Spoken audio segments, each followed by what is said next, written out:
Suicide rates across the country are on the rise. In fact, they're up more than 25% since 1999, according to numbers from the Centers for Disease Control. On October 20th, hundreds of people will gather at School Street Park in Agawam for the annual Out of the Darkness Walk, sponsored by the American Foundation for Suicide Prevention. Carolee McGrath sat down with Heather White, the area director, to learn more about the efforts to prevent suicide and to help families heal. A few years ago, I almost lost my own life to postpartum depression and suicide. And then I had the opportunity to become familiar with AFSP, and then my personal and professional life came together and I had the opportunity to actually work for AFSP.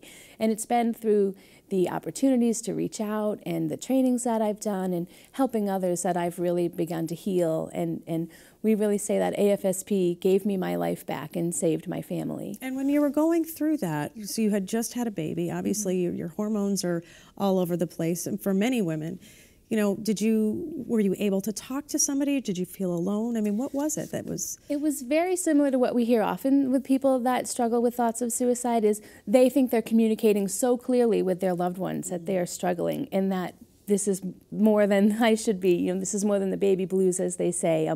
But those signs just weren't being recognized by my family members and my loved ones. And, you know, I thought I was being so clear. But what we know is that it's never just one single cause that leads someone to suicide. It's things like a new child, you know, new hormones, but then also a history of mental health and family history as well. So there's never just the one event, but childbirth and, you know, the hormones, as you mentioned, can be a triggering life event that adds to it. What's really sad is, I mean, you look at, you know, some of the celebrities who have killed themselves recently, Kate Spade being one of them, but also you look at the numbers and suicide is on the rise.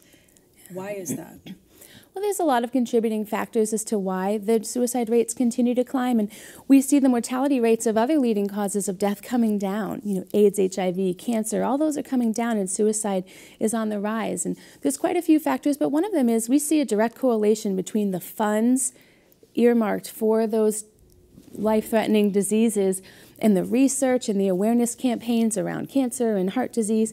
We see those coming down when we see the money being triggered back into that research and that awareness, and that hasn't been done in the field of suicide, in mental health, in depression, which is why our walks are so key, because we can pump a lot of money into local programming, local awareness, and also cutting-edge medical research. And talk a little bit about getting deeper into the numbers. The ages of 10 to 34 is the second leading cause of death is suicide. Yes, and one of the biggest problems that we have is people think suicide is rare.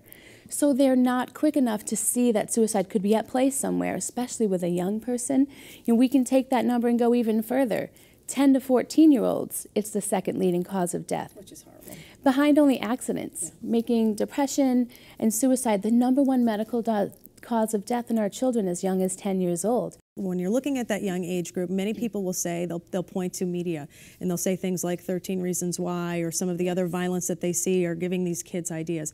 What, as a mother now, and as somebody who's been through it, how do you reach those kids before that ever gets that far? It is true that outside influences like a film that they might watch or violent video games, things like that, are contributing factors, but the bottom line is still that it is a mental health issue. So a child of good, strong mental health won't necessarily be impacted by something like 13 Reasons Why, as a young person who is struggling with their mental health would be. So truly what needs to happen is we need to start making the mental health of our children a priority in this country. And that can start at a very young age, as young as 5, 6, getting them to talk about their feelings, practicing some mindfulness to help them relax and calm down and make a connection between their mind and their body. So we can start very young with our children, validating their feelings when they're upset, things like that to help them grow in their mental health as well. When do you introduce that word, though, when you're talking about little kids and you're talking about awareness, because we need to be more aware so that we can help people?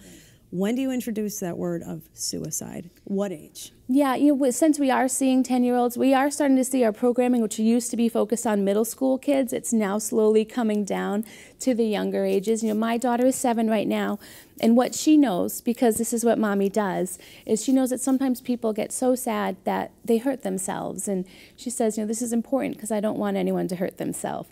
So it's really up to your own child when you can start, but we do typically start with official training in the middle school years. And how do you help families? Because obviously, you know, there's this incredible grief and loss when somebody commits suicide in a family.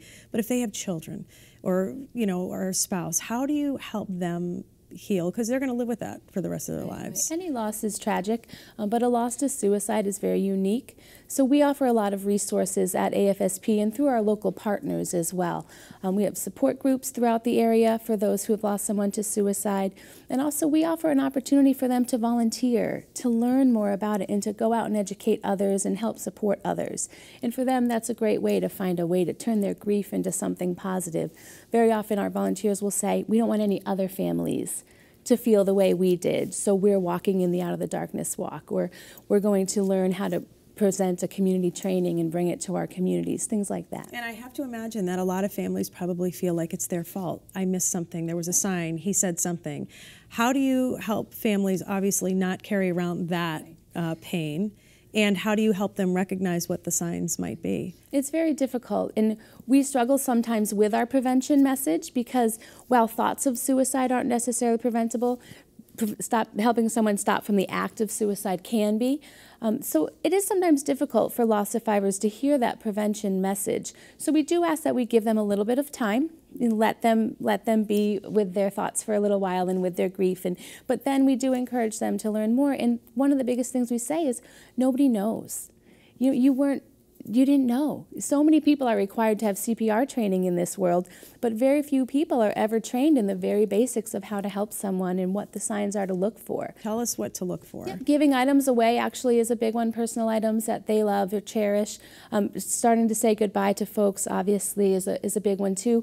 There's a whole list of things that we could provide with, but one good tip to keep in mind is you want to look for a dramatic change in someone, and a dramatic change that lasts for 2 weeks or more. So if someone always used to go out and drink and party with their friends on the weekends, and now they're staying home, or vice versa. You know, excessive drug use or alcohol use might be a sign, unless that's the way the person has been. So you want to look for a dramatic change in someone, and keep that in mind, take that to heart, and trust your gut. Once you think it's time to talk to someone, it's already time to have that conversation.